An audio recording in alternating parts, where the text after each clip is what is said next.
पिछली वीडियो में मैंने डिस्कस किया हुआ था बायोलॉजी से रिलेटेड सिलेबस के बारे में, जो कि एनसीईआरटी को कवर करता है। इस वीडियो में मैं सबसे पहले चैप्टर से शुरू करने वाला हूं। आपका बहुत बहुत स्वागत है इस नई सीरीज़ में। तो हम शुरू करते हैं पहले चैप्टर से। पहला चैप्टर जो है वो 11th क्लास का है और उसका नाम है जीव जगत। तो चलिए हम इसको ब्रीफ में डिस्कस करते हैं अपने इस वीडियो के माध्यम से। चलिए शुरू करते हैं। अब जीव जगत का सबसे पहला पॉइंट आता है, जीव क्या है, यानी कौन सी ऐसी चीज़ें हो सकती हैं, कौन से ऐसे लक्षण हो सकते हैं जिसके आधार पर हम ये समझ सकते हैं कि अमुक चीज़ जीव है। तो वो लक्षण क्या क्या हैं, आइए हम देखते हैं। सबसे पहला लक्षण है, सभी जीव वृद्धि करते हैं, यानी कि जितने भी जीव हैं हमारे जीव जगत में वो सभी डेवलपमेंट करते हैं, वृद्धि करते हैं। वो वृद्धि आकार से रिलेटेड होती है, वो वृद्धि आपके लेंथ से रिलेटेड होती है या किसी भी तरीके की वृद्धि होती है। और दूसरा पॉइंट है, सभी जीव जनन करते हैं, यानी सभी जीव रिप्रोडक्शन करते हैं। रिप्रोडक्शन का सिंपल सा मतलब ये समझिए कि हर जीव अपने जैसा एक जीव इस जीव जगत में देकर जाता है ताकि उनकी संतति चलती रहे, उनका जेनरेशन चलता रहे। तो इस तरीके से ये जीव का दूसरा लक्षण हुआ। जीव का तीसरा लक्षण है, सभी जीवों में उपापचय की क्रिया होती है, यानी जितने भी जीव इस जीव जगत में मौजूद हैं उन सब में उपापचय की क्रिया होती है। उपापचय दो शब्दों से मिलकर बना है, अपचय उपचय। उपापचय के बारे में हम ब्रीफ में डिस्कस आगे के चैप्टर्स में करेंगे। फिलहाल आपको इतना बता दे रहा हूं कि उपापचय वो रासायनिक क्रिया है जो हर जीवित शरीर में होती है, उसके डेवलपमेंट के लिए होती है, उसको जीवित रखने के लिए आवश्यक होती है। इसके बारे में हम ब्रीफ में डिस्कस करेंगे आगे की वीडियोज़ में, जिसमें इस विषय पर बाकायदा एक चैप्टर भी अवेलेबल है। और इसके बाद का पॉइंट है, सभी जीव पर्यावरण के उद्दीपनों के प्रति प्रतिक्रिया करते हैं तथा संवेदनशील होते हैं, यानी कि जितने भी जीव इस जीव जगत में उपलब्ध हैं, मौजूद हैं, वो सभी पर्यावरण के प्रति एक प्रतिक्रिया करते हैं। फॉर एग्ज़ाम्पल, हम मनुष्यों को लेकर चलते हैं। हमको जब बहुत ज़्यादा गर्मी लगती है, बहुत ज़्यादा ठंडी लगती है, तो हम उसके प्रति प्रतिक्रिया करते हैं। जैसे कि अगर हमको बहुत ज़्यादा गर्मी लग रही है, बहुत ज़्यादा प्यास लग रही है, बहुत ज़्यादा परेशानी हो रही है पसीने से, तो कहीं ना कहीं हम उसकी व्यवस्था करते हैं, यानी पर्यावरण के प्रति हम एक रिएक्शन देते हैं। मनुष्य ही एक ऐसा जीव है जो पर्यावरण के प्रति उद्दीपन को अपने शब्दों से व्यक्त करता है। अदरवाइज बाकी जितने भी जीव हैं वो पर्यावरण के प्रति जो भी उद्दीपन दिखाते हैं, प्रदर्शित करते हैं, उनके कुछ न कुछ लक्षण होते हैं। फिलहाल ये जीव के प्रमुख लक्षण होते हैं। अब इन सारे लक्षणों के बारे में हम ब्रीफ में डिस्कस करते हैं। सबसे पहला पॉइंट है, सभी जीव वृद्धि करते हैं। ये सबसे पहला पॉइंट था। अब आइए इसमें ब्रीफ में डिस्कस करते हैं कि और क्या क्या चीज़ें हो सकती हैं। अब इसमें अगर हम पॉइंट वाइज जाएंगे तो कुछ इस तरीके से पॉइंट्स हो सकते हैं। जीवों के भार तथा संख्या में वृद्धि होती है, यानी जो जीव का भार होता है, वेट होता है, और संख्या, इन दोनों चीज़ों में वृद्धि को भी हम वृद्धि कहते हैं।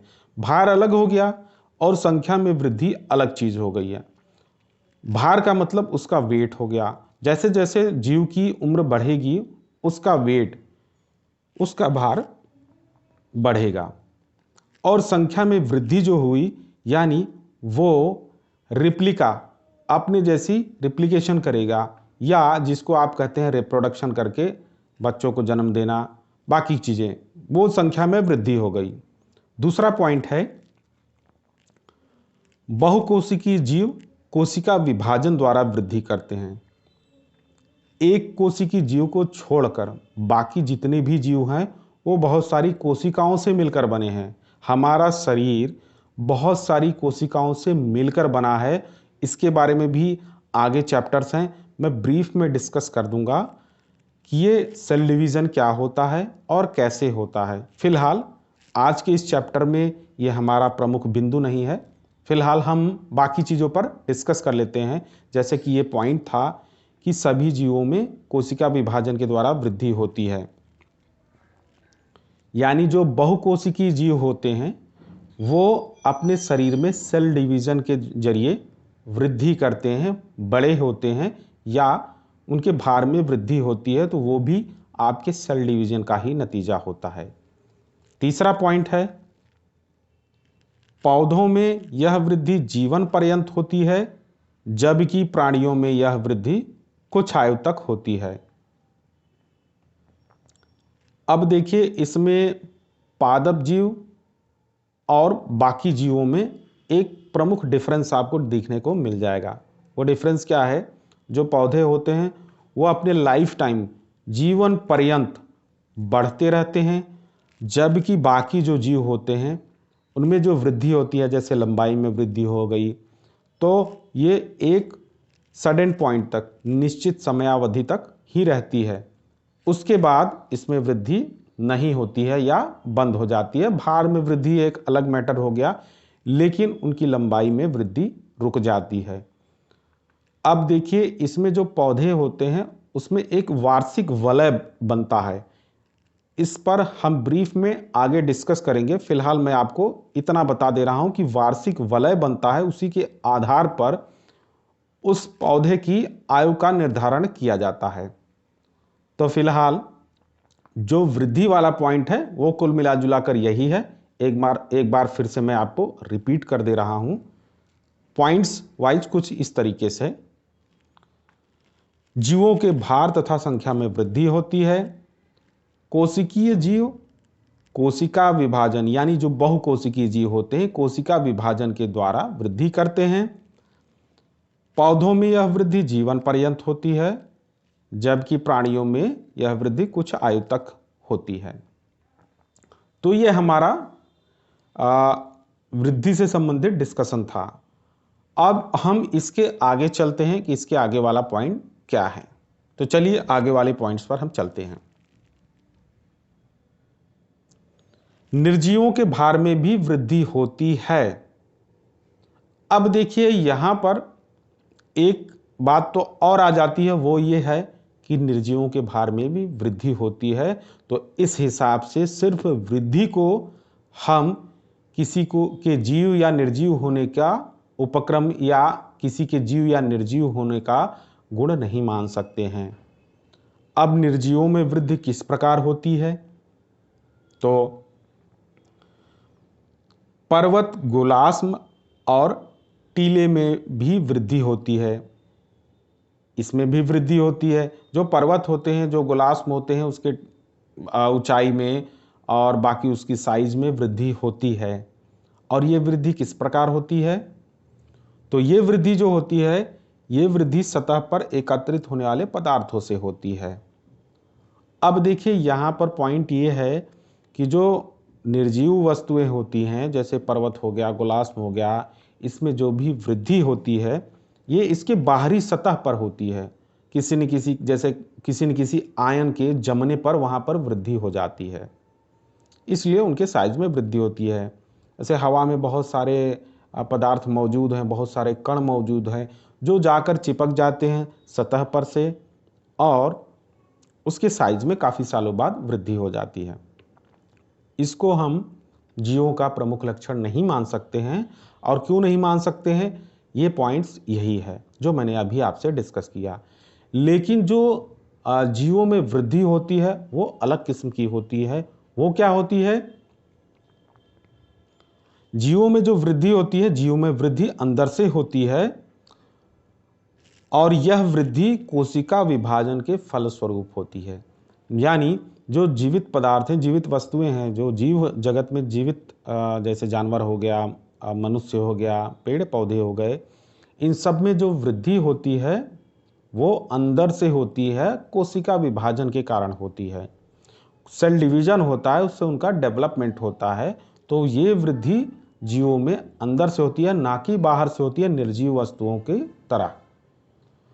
तो इस तरीके से हमने डिस्कस किया कि जो वृद्धि होती है वो निर्जीवों में कैसी होती है, किसके कारण हम निर्जीवों की वृद्धि को जीवित वस्तुओं की वृद्धि से अलग मानते हैं। सिंपल सा कारण है, जो जीवों में वृद्धि होती है वो अंदर से होती है, उनके अपने बॉडी स्ट्रक्चर में, सेल डिवीजन में डेवलपमेंट की वजह से होती है। जबकि जो निर्जीव वस्तुएं हैं, जैसे कोई पहाड़ हो गया, गोलास्म हो गया, या कभी कभी आप देखते होंगे कि आपके घर के बाहर जो भी चीज़ें हैं, जैसे कि सतह हो गई ज़मीन की, बाकी चीज़ें हो गई, आपने कोई गड्ढा वहाँ पर देखा हुआ था, कुछ समय बाद आप देखते हैं वो गड्ढा नहीं है। उसका सबसे प्रमुख कारण यही है कि उसमें डेवलपमेंट नहीं हुआ है, उसमें बाहर की वस्तुएं आकर ढक लेती हैं, उसके बाहरी आवरण को ढक लेती हैं, या वहाँ पर एकत्रित हो जाती हैं, जमा हो जाती हैं। तो ये डिफरेंस आपने देख लिया। अब चलते हैं अगले पॉइंट्स की तरफ। अगला पॉइंट है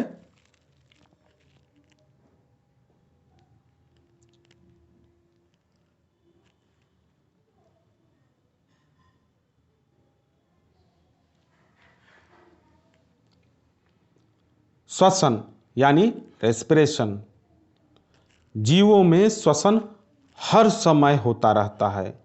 इस क्रिया में जीवमंडल में ऑक्सीजन O2 लेते हैं और कार्बन डाइऑक्साइड CO2 बाहर निकालते हैं। इस क्रिया में कार्बोहाइड्रेट, वसा एवं प्रोटीन का ऑक्सीकरण, ऑक्सीडेशन होता है और ऊर्जा मुक्त होती है।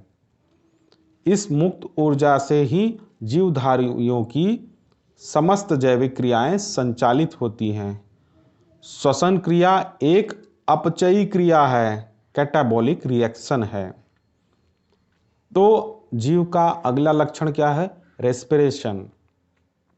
रेस्पिरेशन यानी श्वसन, जो हम सांस लेते हैं, इनहेल करते हैं, तो हम जो सांस लेते हैं वो लेते हैं ऑक्सीजन O2, और जो सांस छोड़ते हैं, बाहर निकालते हैं, वो कार्बन डाइऑक्साइड होता है। इसमें होता क्या है कि हम ऑक्सीजन जब इनहेल करते हैं तो वहाँ पर कुछ रासायनिक क्रियाएं होती हैं, जिसकी वजह से हमारे शरीर में जो आवश्यक क्रियाएं चलाने के लिए एनर्जी की आवश्यकता होती है, वो एनर्जी हमें मिलती है। उस पर एक ब्रीफ चैप्टर आगे भी है जिस पर मैं डिस्कस करूँगा, सिर्फ रेस्पिरेशन और उससे संबंधित चीज़ों के बारे में। अब आगे चलते हैं। रिप्रोडक्शन यानी जनन, जीवों का एक प्रमुख लक्षण। तो इसमें क्या क्या पॉइंट्स हो सकते हैं, आइए देखते हैं। जीवों में जनन भी जीवों का अभिलक्षण है। बहुकोशिकीय जीवों में जनन, लैंगिक जनन, सेक्सुअल रिप्रोडक्शन का अर्थ अपनी संतति उत्पन्न करना है, जिसके अभिलक्षण लगभग उसके माता पिता से मिलते हैं। जीव अलैंगिक जनन यानी एसेक्सुअल रिप्रोडक्शन भी करते हैं। जैसे क्या हुआ, फंजाई यानी कवक लाखों अलैंगिक बीजाणुओं द्वारा गुणन करते हैं और सरलता से फैलते हैं। निम्न कोटि के जीवों जैसे यीस्ट तथा हाइड्रा में मुकुलन यानी बडिंग द्वारा जनन होता है। तो जनन यानी रिप्रोडक्शन जीवों का एक प्रमुख लक्षण है। अब ये जनन कैसे होता है? सेक्सुअल रिप्रोडक्शन होता है। बाकी जीवों में, जो हमारे जीव जगत में जीव उपलब्ध हैं, मौजूद हैं, उन सब में सेक्सुअल रिप्रोडक्शन होता है। इसके बारे में हम ब्रीफ में डिस्कस करेंगे आगे के चैप्टर में। और दूसरा क्या है कि रिप्रोडक्शन भी कई तरीके का हो गया, सेक्सुअल रिप्रोडक्शन, एसेक्सुअल रिप्रोडक्शन और बडिंग। इन सब पे हम आगे डिस्कस करेंगे। इसका एक बाकायदा ब्रीफ डिस्कशन होगा बाकी के चैप्टर्स जो इससे रिलेटेड हैं उस वीडियो में। आगे चलते हैं। अब देखिए, जो रिप्रोडक्शन है उससे रिलेटेड कुछ और पॉइंट्स हैं जिस पर डिस्कशन कर लिया जाए। वो पॉइंट्स क्या है, चलिए देखते हैं। प्लेनेरिया यानी जो चपटाकृमि है में वास्तविक पुनर्जनन, ट्रू रीजनरेशन होता है, यानी कि एक खंडित जीव अपने शरीर के लुप्त अंग को पुनः प्राप्त कर लेता है, यानी जीवित कर लेता है, और इस प्रकार एक नया जीव बन जाता है। फंजाई तंतुमयी शैवाल मांस का प्रथम तंतु। सभी विखंडन फ्रेगमेंटेशन विधि द्वारा गुणन करते हैं, यानी रेप्लिकेशन करते हैं। गुणन का मतलब हो गया एक से ज़्यादा, एक हुआ, दो हुआ, चार हुआ, 8, इस तरीके से इस चीज़ को हम कहते हैं गुणन। तो जो रिप्रोडक्शन होता है वो कुछ जीवों में बहुत ही अलग किस्म का होता है, यानी मनुष्य और बाकी जानवरों से अलग। तो ये रिप्रोडक्शन का अलग पार्ट है, उस पर मैं आपको ब्रीफ में एक चैप्टर जो है उससे रिलेटेड, उसके बारे में तब मैं उस पर वीडियो बनाकर आपको दे दूंगा। फिलहाल अब आगे चलते हैं। सभी जीवों में उपापचय की क्रिया होती है। सभी जीव रसायनों से बने होते हैं। ये रसायन छोटे बड़े विभिन्न वर्ग माप क्रिया वाले होते हैं जो अनवरत जैव अणुओं में बदलने और उनका निर्माण करते हैं। ये परिवर्तन रासायनिक या उपापचयी क्रियाएं हैं। देखिए, जैसा कि मैंने बताया था कि सभी जीवों में उपापचय की क्रिया होती है। तो जो उपापचय की क्रिया होती है वो एक तरीके की रासायनिक अभिक्रिया है जो हर जीवित जीव में होती है, और जिसका सबसे प्रमुख कार्य होता है कि जीव का डेवलपमेंट करना और बाकी चीज़ें जो जीवित कोशिका के लिए आवश्यक है, एनर्जी वगैरह रिप्रोड्यूस करना, ये सारी चीज़ें जो है उन रासायनिक क्रियाओं के अंतर्गत आती है। ये उपापचय की क्रिया कहलाती है। उपापचय में अपचय और उपचय दो शब्द मिलकर बने हैं, अपचय उपचय, इसी को मिलाकर हम कहते हैं उपापचय। आगे इस पर हम डिस्कस करेंगे अगले चैप्टर में। जो भी अगला चैप्टर इससे रिलेटेड होगा उपापचय से, उसमें हम इसमें ब्रीफ में डिस्कस कर लेंगे। आगे चलते हैं, आगे का भी पॉइंट्स हम डिस्कस कर लेते हैं। सभी जीव पर्यावरण के उद्दीपनों के प्रति प्रतिक्रिया करते हैं तथा संवेदनशील होते हैं। जैसा कि जितने भी जीव हैं पर्यावरण के प्रति बड़ा संवेदनशील होते हैं, जैसे गर्मी हो गई, सर्दी हो गई, बारिश हो गई, ये सारे मौसम के प्रति जो जानवर होते हैं वो प्रतिक्रिया करते हैं। जितने भी उद्दीपन हैं उसके प्रति प्रतिक्रिया करते हैं। बस ये जीव का एक लक्षण हो गया। मनुष्य एकमात्र जीव है जो किसी भी परिवर्तन को लेकर अपने ख्यालात या अपने विचार जाहिर करता है। बाकी जीवों में वो प्रतिक्रियाएं होती हैं, वो किसी भी मौसम के आधार पर एक उद्दीपन या प्रतिक्रिया देते हैं।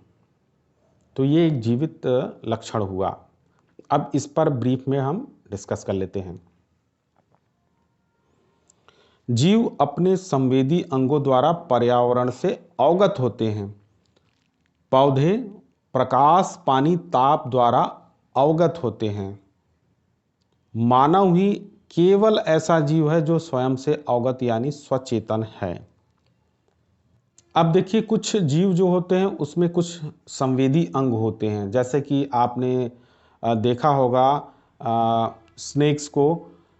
स्नेक्स जब भी बाहर होते हैं तो वो अपनी जीभ को यानी टंग को बाहर करते हैं आसपास के वातावरण के बारे में जानकारी प्राप्त करने के लिए। इसी को उद्दीपन कहते हैं।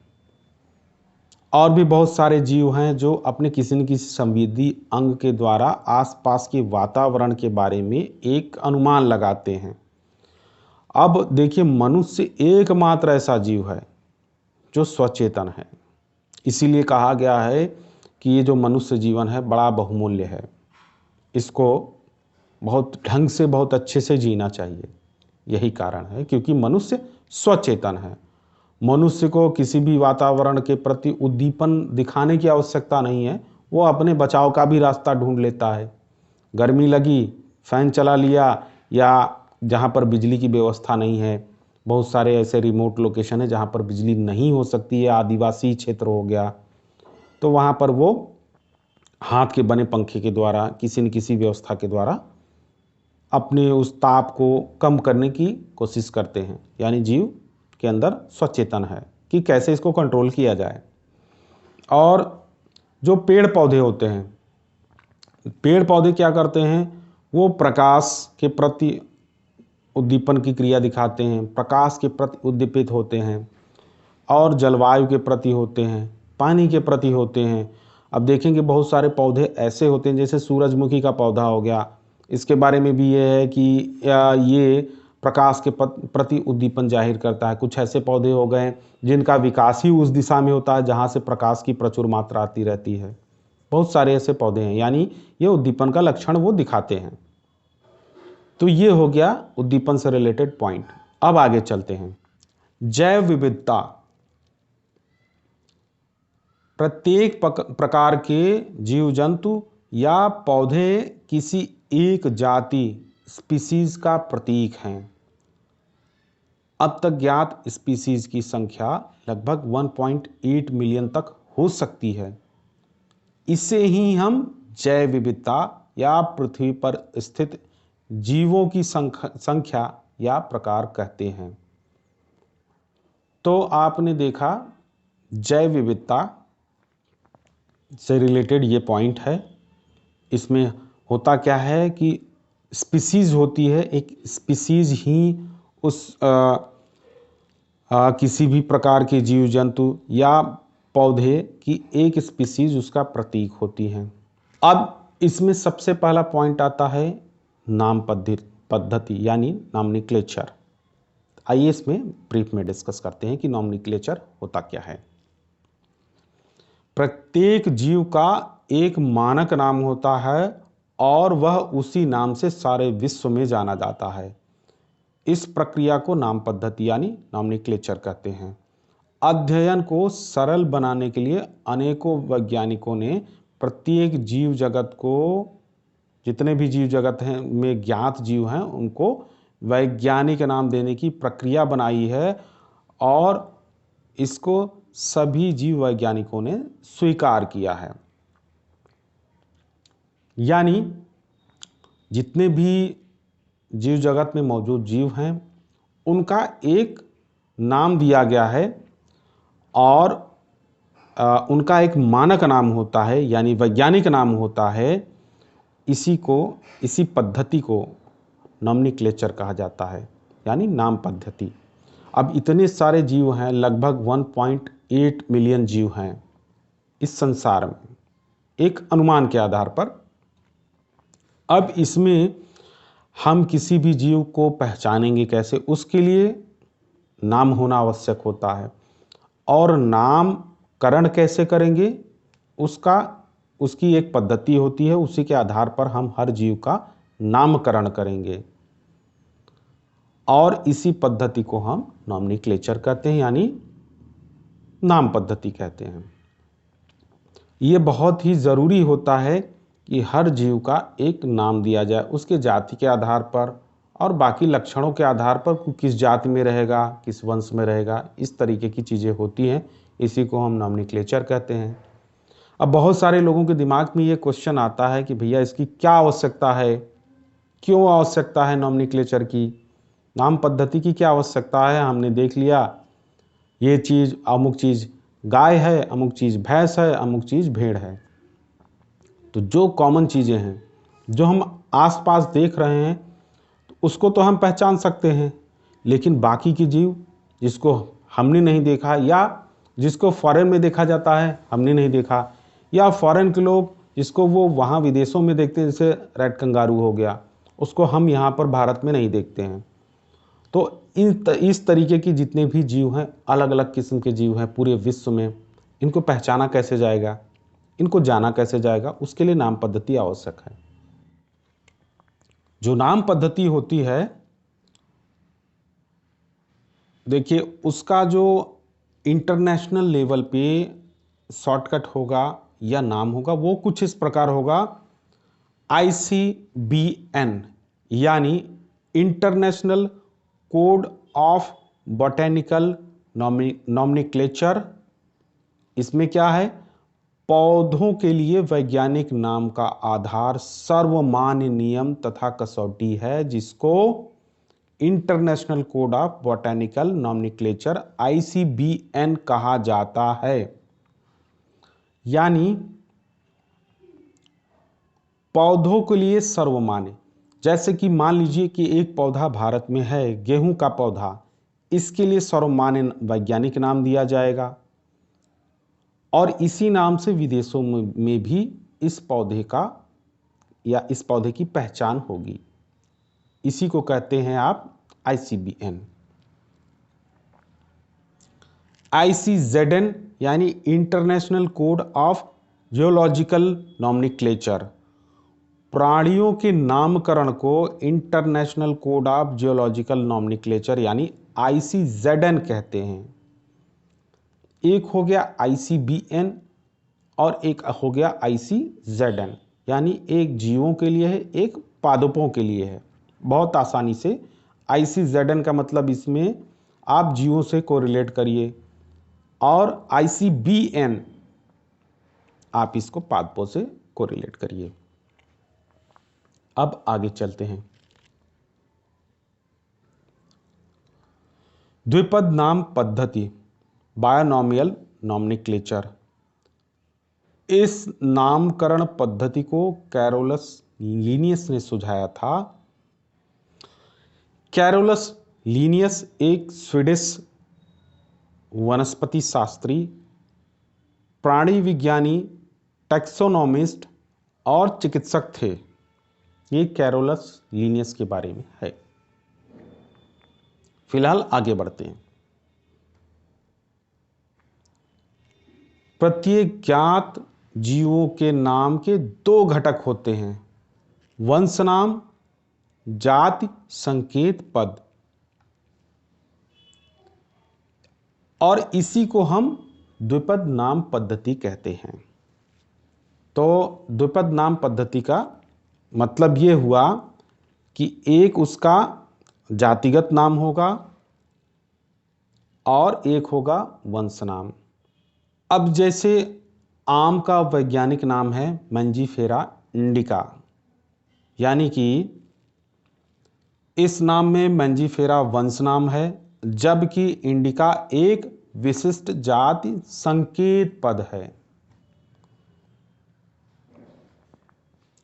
इंडिका विशिष्ट जाति पद संकेत इसलिए कि इसमें हो सकता है कि बाकी कहीं और के जो आम हो उनके साथ कुछ और टाइटल जुड़ा हो, या आम के जैसा सदृश कोई फल हो उसके साथ कुछ और जातपद नाम संकेत जुड़ा हो।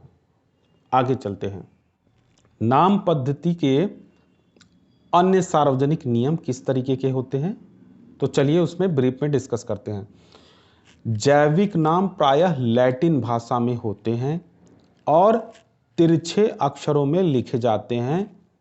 इनका उद्भव चाहे कहीं से भी हुआ हो, इन्हें लैटिन भाषा का व्युत्पन्न समझा जाता है। यानी जितने भी जैविक नाम हैं वो लैटिन भाषा में होते हैं और तिरछे अक्षरों में लिखे जाते हैं।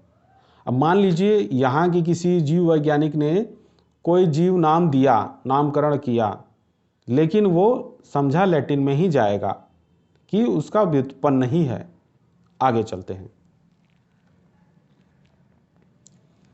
जैविक नाम में पहले शब्द वंश नाम होता है, जबकि दूसरा शब्द जाति संकेत पद होता है। जैसे कि अभी मैंजीफेरा इंडिका, जैसे कि अभी आपको मैंजीफेरा इंडिका के बारे में बताया ही है। आगे चलते हैं। नाम लिखते समय दोनों शब्द अलग अलग रेखांकित या छपाई में तिरछा लिखना चाहिए। ये रेखांकित उनके लैटिन उद्भव को दिखाता है। पहला अक्षर वंश नाम बड़े अक्षर में होना चाहिए, जबकि दूसरा अक्षर जाति संकेत पद छोटा होना चाहिए। तो हम देखते हैं कि अक्सर हम लोग तिरछे में ही लिखते हैं, आपने देखा होगा बुक्स में भी। तो पहला जो नाम हो गया वो बड़े अक्षर में रहेगा और दूसरा छोटे अक्षर में रहेगा।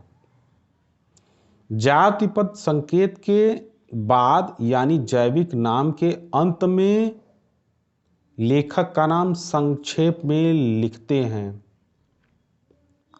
जैसे मैंजीफेरा इंडिका लिन। इसका अर्थ है कि सबसे पहले स्पीसीज का वर्णन लिनियस ने किया था। अब आ जाते हैं इसके अगले चरण पर, क्लासिफिकेशन पर।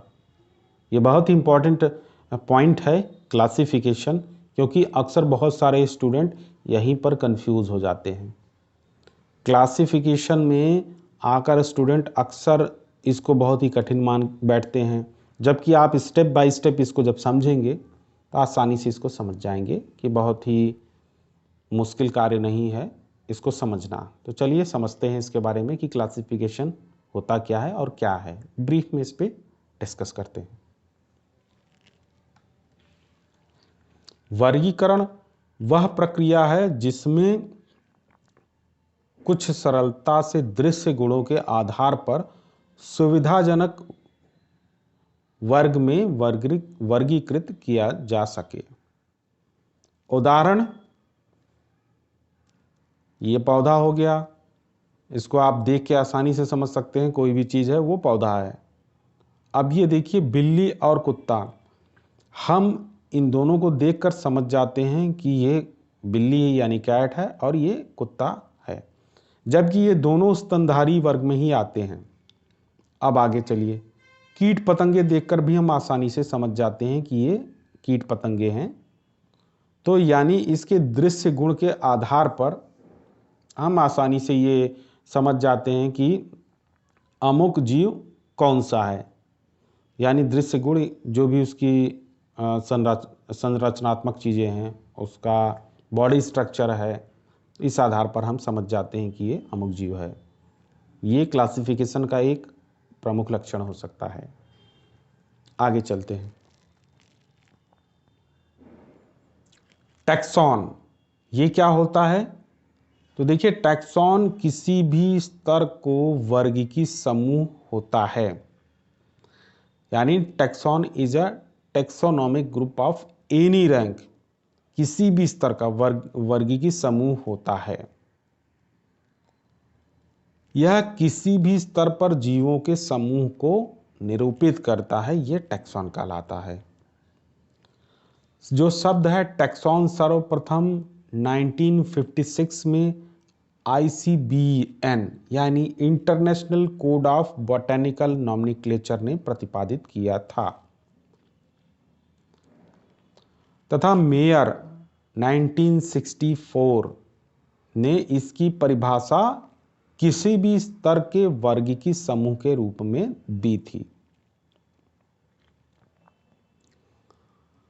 अगला पॉइंट आता है टैक्सा। वर्गों की वैज्ञानिक शब्दावली टैक्सा है। टैक्सा विभिन्न स्तर पर सही वर्गों को बता सकता है।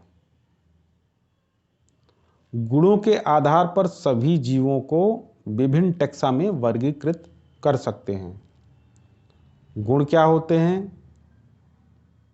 जैसे प्रकार, कोशिका की रचना, विकासीय प्रक्रम इत्यादि, ये गुण हो गए। अब आते हैं वर्गीकरण में आगे। वस्तुओं को वर्गों अथवा समूहों में उनकी समानता और सजातीयता के अनुसार क्रमानुसार रखने की क्रिया वर्गीकरण है। विशेषीकरण, पहचान, वर्गीकरण तथा नाम पद्धति आदि ऐसी प्रणाली है जो वर्गीकी यानी वर्गीकरण विज्ञान के आधार हैं।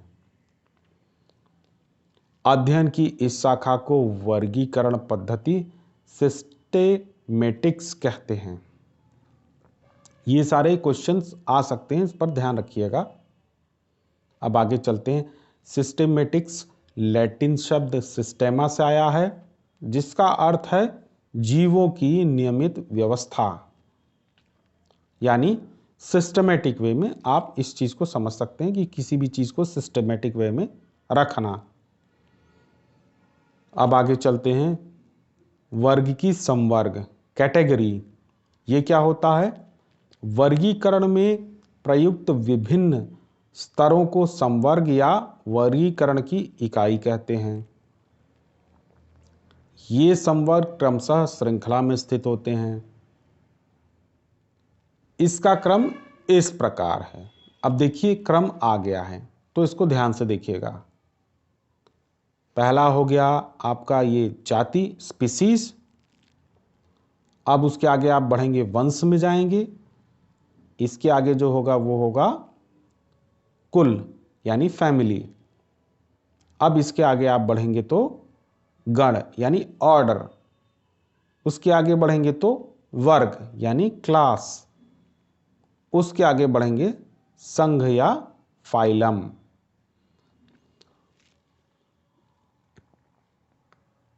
अब देखिए बहुत ही सिंपल है। जाति से आप बढ़ेंगे आगे वंश में, वंश से आगे आप कुल में बढ़ेंगे। तो इस तरीके से एक छोटा सा इसका इमेज दिमाग में बैठा लीजिए कि कौन सा क्रम है। क्रम कौन सा है? जाति, जाति से आगे आप बढ़ेंगे वंश, वंश से आगे आप बढ़ेंगे तो कुल आ जाएगा यानी फैमिली आ जाएगी। यहां तक आप आसानी से समझ जाएंगे। जाति के आगे वंश, वंश के आगे कुल। अब इसके आगे ही बस आपको समझना वो क्या है। कुल के ठीक आगे होगा गण यानी ऑर्डर, और उसके आगे होगा वर्ग यानी क्लास, और उसके आगे होगा संघ यानी फाइलम। अब इसके आगे चलिए चलते हैं, वर्गक टैक्सॉन के बारे में जानते हैं। प्रत्येक संवर्ग वर्गीकरण की इकाई को प्रदर्शित करता है। यह एक पद को दिखाता है, इसे वर्गक यानी टैक्सॉन कहते हैं। अब आगे चलते हैं। जाति, वर्गीकी अध्ययन में जीवों के वर्ग जिसमें मौलिक समानता होती है उसे जाति कहते हैं। अब देखिए यहां पर बहुत ही सिंपल है समझना कि जाति हम किसे कहते हैं? जिसमें मौलिक समानता हो सकता है वो समानता रचना के आधार पर हो। आपका जो भी स्ट्रक्चर है, आउटर स्ट्रक्चर दिखने में कैसा लग रहा है, उस आधार पर हम मौलिक समानता को समझते हैं, मानते हैं। उसी के आधार पर हम इसको तय करते हैं कि ये कौन सी स्पीसीज में है। अब इसके आगे चलते हैं। जाति एक प्राकृतिक जनसंख्या अथवा समान आकार की आंतरिक संरचना यानी एनाटॉमी, कार्यकी यानी फिजियोलॉजी तथा कोशिकीय संरचना यानी सेल्यूलर स्ट्रक्चर वाले जीवों की प्राकृतिक जनसंख्या है। ये स्पीसीज कहलाती है।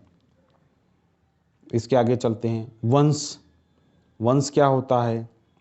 वंश संबंधित स्पीसीज का एक समूह होता है। अब देखिए यहां समझने वाली बात है। जाति का अर्थ आप समझ चुके हैं। वंश क्या होता है? एक जो वंश का प्रमुख लक्षण है वो है संबंधित स्पीसीज का एक समूह। जो जातियां आपस में संबंधित है किसी न किसी तरीके से, उसका एक समूह जो होता है वो रख दिया जाता है वंश में। यानी जाति है, जाति के ऊपर आप बढ़ेंगे तो वंश हो जाएगा। तो यानी जो जातियां, अनेक ऐसी जातियां हो सकती हैं जिनके लक्षण काफ़ी कुछ एक दूसरे से मिलते जुलते हो। जैसे कुत्ता हो गया, बिल्ली हो गई, इन दोनों के लक्षण क्या, बहुत सारे लक्षण एक दूसरे से मिलते जुलते हैं। जैसे दोनों को 4 पैर है, पूंछ है, बहुत सारी चीज़ें ऐसी हो गई जो एक दूसरे से मिलती जुलती है। तो इनको क्या करेंगे? वंश एक ही हो जाएगा इनका। आगे चलते हैं।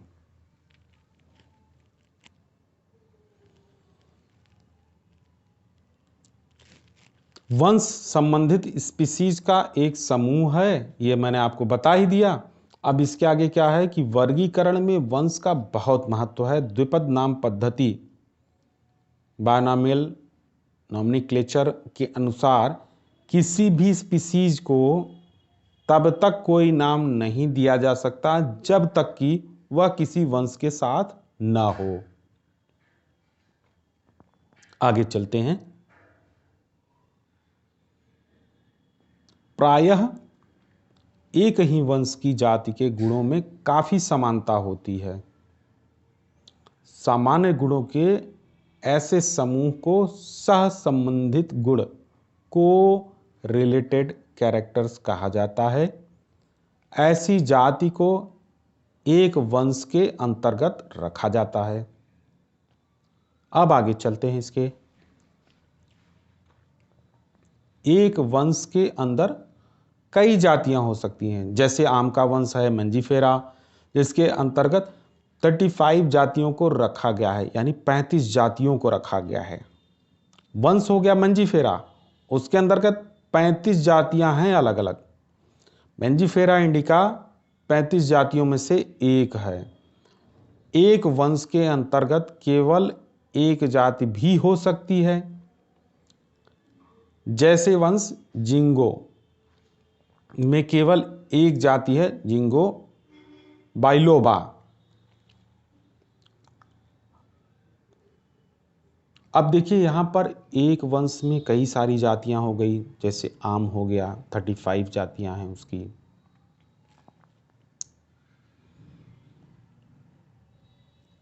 अब इनको क्या कहेंगे, जिसमें कुछ ऐसे भी वंश हैं जिसमें सिर्फ एक ही जाति है।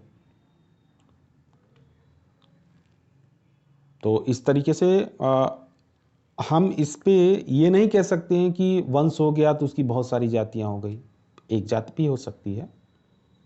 आगे चलते हैं। ऐसे वंश जिसमें केवल एक जाति ही होती है मोनोटॉपिक जीनस कहलाते हैं। आगे चलते हैं। कुल यानी फैमिली।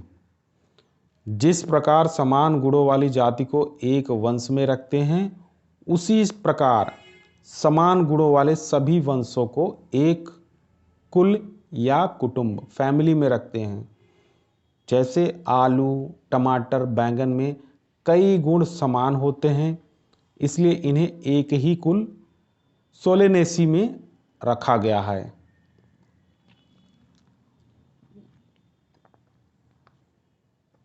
अब देखिए, जैसे बहुत सारी जातियां हैं, उनके समान गुणों के आधार पर उनको वंश में रखा जाता है, एक ही वंश में रखा जाता है। अब इसी तरीके से कुछ ऐसे वंश भी हो सकते हैं जिसमें कुछ न कुछ चीज़ें समान होंगी, तो उसको कहाँ रखा जाएगा? फैमिली में, एक फैमिली में रखा जाएगा। देखिए कितना आसान हो गया कोरिलेट करना। जाति हो गई, वंश हो गया, और उसके ऊपर सबसे ऊपर आपकी फैमिली आ गई इनसे ऊपर। यानी बहुत सारी जातियां हो सकती हैं जिसमें समान लक्षण हो सकते हैं, कुछ चीज़ें समान होती है, उसको एक वंश में रख दिया गया। अब बहुत सारे ऐसे वंश हो गए जिनमें भी कुछ चीज़ें समान होगी, कॉमन होगी, इनको उठा के फैमिली में रख दिया गया। इस तरीके से ये ट्री ऐसे बनेगा आपका। अब आप समझ गए, जो ये आपका ट्रायंगल शेप होता है, आपने बुक्स में देखा होगा, ये किस वजह से होता है? इसी वजह से होता है कि नीचे का जो आपका बेसमेंट है ना, काफ़ी चौड़ा होगा, काफ़ी सारे आपकी अलग अलग स्पीसीज हैं, बहुत सारी जातियां हैं। अब इसमें जब कैटेगराइज करके कुछ चीज़ों को एक ही वंश में डाला गया, उसके बाद उसमें भी बहुत सारे वंश जो हैं उनको देखा गया, उनके लक्षणों को देखा गया, उसको एक फैमिली में डाल दिया गया।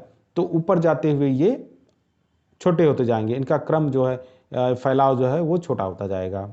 आगे चलते हैं। कुटुंब को वर्धिक, वेजिटेटिव तथा जननीय लक्षणों, रिप्रोडक्टिव कैरेक्टर्स के आधार पर विशेषीकरण किया जाता है। उदाहरण के लिए शेर, बाघ तथा तेंदुआ को वंश पैथेरा में बिल्ली के साथ कुटुंब फेलिडी में रखा गया है। इसी प्रकार कुत्ता और बिल्ली में कुछ समानताएं तथा कुछ अंतर होते हैं। इन्हें दो अलग अलग कुटुंबों, क्रमशः कैनिडी तथा फेलिडी में रखा गया है। अब आगे चलते हैं। ऑर्डर में समान गुणों वाले कुलों को एक गण ऑर्डर में रखा जाता है। उदाहरण के लिए बिल्ली, कुत्ता तथा शेर को एक ही ऑर्डर कॉर्निवोरा में रखा गया है। यानी समान गुणों वाले कुलों को, जो जिनके कुछ गुण ऐसे लक्षण होंगे जो समान होंगे, उनको एक ही ऑर्डर में रख दिया जाएगा। अब जैसे कुत्ता, बिल्ली और शेर में क्या समानताएं हो सकती हैं? एक समानता हो सकती है, ये तीनों जीव मांसाहारी हैं।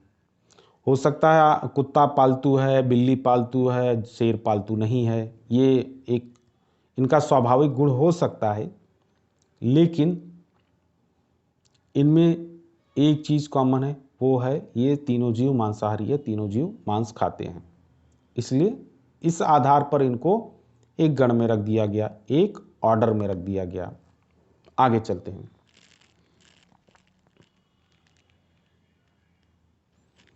पौधों में कॉन्वोल्वुलेसी तथा सोलेनेसी कुटुंब को एक गण पॉलीमोनियल्स में पुष्पीय गुणों के आधार पर रखा गया है। क्लास, वर्ग, समान गुणों वाले गण को एक वर्ग में रखा जाता है। गण प्राइमेटा में बंदर, गोरिल्ला, चिंपैंजी आदि को एक ही वर्ग, मैमेलिया में शेर, कुत्ता, बिल्ली आदि के साथ रखा गया है, क्योंकि ये सभी जीव स्तनधारी श्रेणी में आते हैं। अब आपने यहाँ पर देख लिया ना कि जो गण है प्राइमेटा, उसमें आपका बंदर आ गया, गोरिल्ला आ गया, चिंपांजी आ गया, एक ही वर्ग में मैमेलिया में, जिसमें शेर भी है, कुत्ता भी, बिल्ली भी है। क्यों? क्योंकि ये सभी जो जितने भी जीव है वो स्तनधारी श्रेणी में रखे गए हैं। आगे चलते हैं। संघ आ गया, यानी फाइलम। समान गुणों वाले वर्गों यानी क्लास को एक संघ में रखा जाता है। जैसे मत्स्य, उभयचर, सरीसृप, पक्षी तथा स्तनधारी जंतुओं को एक ही संघ कॉर्डेटा में रखा गया है। इन सभी जंतुओं में रीढ़ की हड्डी पाई जाती है, इसीलिए इसको एक ही संघ कॉर्डेटा में रख दिया गया है। अब इसके आगे चलते हैं। पौधों में समान गुणों वाले वर्गों को एक डिवीजन में वर्गीकृत किया गया है। आगे चलते हैं। जगत, किंगडम, जंतु के वर्गीकी तंत्र में विभिन्न संघों के सभी प्राणियों को उच्चतम संवर्ग जगत यानी किंगडम में रखा गया है, जबकि पादप जीवों में विभिन्न भाग डिवीजन के सभी जीवों को रखा गया है। विभिन्न संघों के सभी प्राणियों को एक अलग जगत एनिमेलिया में रखा गया है, जिससे कि उन्हें पौधों से अलग किया जा सके। पौधों को प्लांटी जगत में रखा गया है। इस प्रकार इन दो वर्गों को जंतु तथा पादप जगत कहते हैं।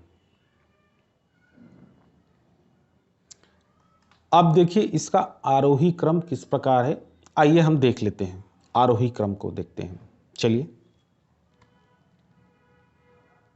ये देखिए जगत हो गया, इसके नीचे देखिए जाति, वंश, कुल, गण, वर्ग, संघ और सबसे ऊपर जगत। जैसे जैसे हम स्पीसीज से जगत की ओर ऊपर की तरफ बढ़ते हैं, वैसे ही समान गुणों में कमी आती है। सबसे नीचे जो टैक्सा होगा उसके सदस्यों में सबसे अधिक समान गुण होंगे। यानी जैसे जाति हो गई, इसमें सबसे ज़्यादा समान गुण होगा, उससे कम वंश में होगा, उससे कम फैमिली में होगा, उससे कम ऑर्डर में होगा। यानी जैसे जैसे आप ऊपर की तरफ बढ़ते जाएंगे ना, उनके समान गुणों में कमी आती जाएगी। मतलब बहुत सारे ऐसे लक्षण होंगे जो उनसे नहीं मिलेंगे, जबकि जब आप सबसे नीचे के टैक्सा में होंगे, यानी कि स्पीसीज में, जाति में होगी, एक ही जाति का वो पौधा है या एक ही जाति का जीव है, उसमें बहुत सारे लक्षण समान होंगे। जब आप उससे ऊपर की तरफ बढ़ते जाएंगे और क्लास वगैरह आपके ऊपर बढ़ते जाएंगे, जीनस हो गया, फैमिली हो गई, ऑर्डर हो गया, क्लास हो गया, फाइलम हो गया, तो उनके लक्षणों में धीरे धीरे कमी आती जाएगी। आपसी लक्षण जो मिलते जुलते हैं वो कम होते जाएंगे। आगे चलते हैं। वर्गीकी सहायता साधन। जो जीवधारियों के वर्गीकरण में सहायक है वो वर्गीकी के सहायक साधन कहलाते हैं। इनका प्रयोग वर्गीकरण में किया जाता है, जैसे आपका हार्बेरियम हो गया, वनस्पति उद्यान हो गया, प्राणी उपवन हो गया, संग्रहालय हो गया। अब हार्बेरियम क्या है? हार्बेरियम पौधों या पौधों के भागों का संग्रहालय होता है, जिसे मान्य वर्गीकरण पद्धति के अनुसार व्यवस्थित रखा जाता है। इसे हार्बेरियम शीट या पादपालय पत्र पर चिपकाकर व्यवस्थित ढंग से रखा जाता है। हार्बेरियम शीट पर एक लेबल लगा होता है। इस लेबल पर पौधे के एकत्र करने की तिथि, स्थान, पौधे के इंग्लिश स्थानीय तथा वैज्ञानिक नाम, दोनों नाम होगा, इंग्लिश स्थानीय और वैज्ञानिक दोनों नाम, कुल तथा एकत्र करने वाले का नाम आदि लिख दिया जाता है। इसी को हार्बेरियम कहा जाता है। आगे चलते हैं। हार्बेरियम के लिए आवश्यक वस्तु। तो हार्बेरियम तैयार करने के लिए इन चीज़ों की ज़रूरत होती है। वो क्या है? कैंची हो गया, चाकू हो गया, नमूनों को रखने हेतु वैस्कुलम नामक बॉक्स हो गया, पादप प्रेस हो गया, जिसको आप प्रेस करेंगे ताकि वो अच्छे से उसमें एडजस्ट हो जाए, रखा जा सके, और अखबार हो गया, लेंस हो गया। इस तरीके से ये चीज़ें जो है वो हार्बेरियम को बनाने के लिए आवश्यक होती हैं। आगे चलते हैं। वनस्पति उद्यान यानी बॉटेनिकल गार्डन, ये क्या होता है? चलिए डिस्कस करते हैं। विभिन्न प्रकार के पौधों की जातियां लगातार उसे सुरक्षित करने हेतु संपूर्ण क्षेत्रफल को चारों ओर से घेर देते हैं। इन्हें ही वानस्पतिक या पादप उद्यान कहते हैं। भारत के दो प्रमुख वानस्पतिक उद्यान हैं। वो है रॉयल बॉटेनिकल गार्डन जो कि कोलकाता में है, दूसरा है नेशनल बॉटेनिकल गार्डन जो कि लखनऊ में है। आगे चलते हैं। वनस्पति उद्यानों से लाभ क्या है, इस पर चलिए डिस्कस कर लेते हैं। वर्गीकरण अध्ययन हेतु जीवित जातियों को वानस्पतिक उद्यानों से प्राप्त किया जाता है। यानी जो हम स्टडी करते हैं वर्गीकरण हेतु, इन सब को हम लोग उस गार्डन से, बॉटेनिकल गार्डन से ले सकते हैं। यहाँ पर विदेशों से लाकर नई जातियाँ लगाई जाती हैं तथा उनका विकास किया जाता है। यानी कि हम बहुत सारी जातियाँ, जो नई जातियाँ हो सकती हैं जो यहाँ पर नहीं हैं, विदेशों से लाके उनको लगा सकते हैं और उनका डेवलपमेंट कर सकते हैं, नई जातियाँ उत्पन्न कर सकते हैं ब्रीडिंग के द्वारा, क्रॉस ब्रीडिंग के द्वारा। बहुत सारे तरीके हैं। आगे है अनुसंधान के लिए यहाँ पर पौधों को लगाकर रखा जाता है, यानी उनके बारे में हम लोग डीप में स्टडी करते हैं और बहुत सारी चीज़ें उस जानकारी के जरिए, नए अपडेट्स जो आते रहते हैं उन्हीं के जरिए, वहीं से जो पौधे लाए जाते हैं उसी के जरिए किया जाता है। अनुसंधान द्वारा यहाँ नई जातियों का विकास किया जाता है जो ब्रीड होते हैं। विलुप्त होने वाली पादप जातियों को यहाँ संरक्षण प्रदान किया जाता है। यानी बहुत सारी जातियाँ ऐसी भी हो सकती है ना कि जो विलुप्त हो रही हैं, और अगर उनका हम लोग ठीक से संरक्षण नहीं करते हैं वो विलुप्त हो सकती हैं, गायब हो सकती हैं। उन सब चीज़ों को भी यहाँ पर रखा जाता है। अब चलते हैं संग्रहालय की तरफ, म्यूजियम। संग्रहालय प्रायः शैक्षिक संस्थाओं जैसे विद्यालय हो गया तथा कॉलेज हो गया, विद्यालय तथा कॉलेज में स्थापित किए जाते हैं। संग्रहालय में अध्ययन के लिए परिरक्षित पौधों तथा जीवों के नमूने होते हैं। परिरक्षित यानी प्रिजर्व्ड। पौधे तथा प्राणियों के नमूनों को सुखाकर परिरक्षित करते हैं। कीटों को एकत्र करके मारने के बाद डिब्बों में पिन लगाकर रखते हैं। यानी पौधे तथा जो जीव होते हैं, प्राणी होते हैं, उनको सुखाकर प्रिजर्व करके रखा जाता है, और बाकी जो कीट होते हैं उनको डिब्बों में पिन करके रख दिया जाता है, पिन लगाकर। आगे चलते हैं।